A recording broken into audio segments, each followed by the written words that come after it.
review Hotel Elaf Taibah. Di sini adalah lift tempat jemaah naik ke bilik masing-masing. Ada 5 lift di sini. Ini adalah lobby.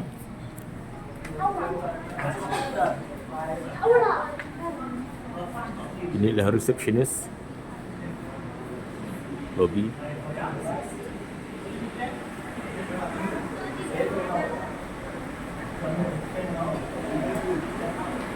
Ada kafe di sini.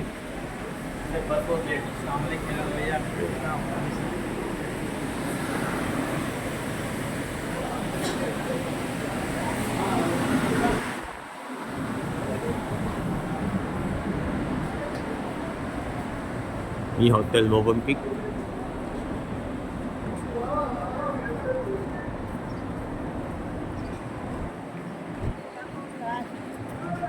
Buat review hotel.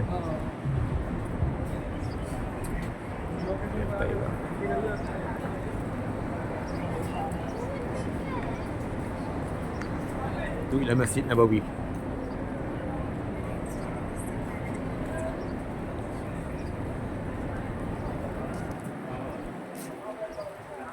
Keluar saja daripada hotel, itu Masjid Nabawi. Pintu pagar 326. Di jemaah keluar daripada lobby hotel menuju ke Masjid Nabawi, cari pintu 326.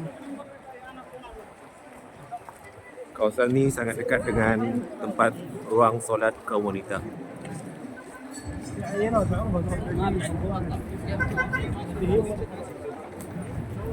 Dekat sini ada bagi siapa yang nak pergi ke Masjid Quba. Ada disediakan bagi, pergi 20 rial. Depan Hotel Elaf Taibah. Ini Hotel Movenpick.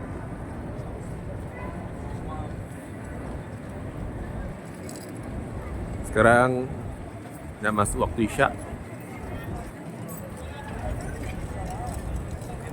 Jalan menuju ke Masjid Nabawi tak jauh.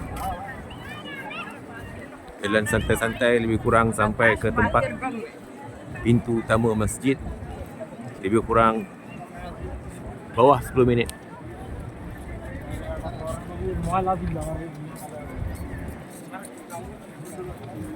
Ni pintu pagar. Nak masuk ke pintu masjid, jalan kaki lebih kurang bawah 10 minit.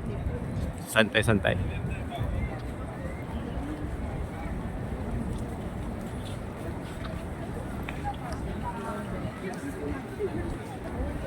Mama solat di mana, Ma? Ini kawasan orang perempuan solat di luar.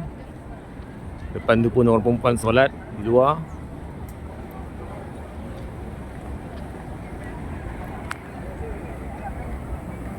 Ini kawasan orang lelaki solat di luar.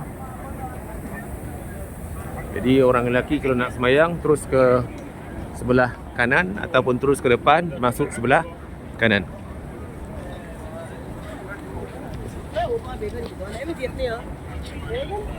Jadi Hotel Elaf Taibah tu adalah barisan yang pertama, di hujung barisan pertama. Ni barisan pertama, hotel barisan pertama.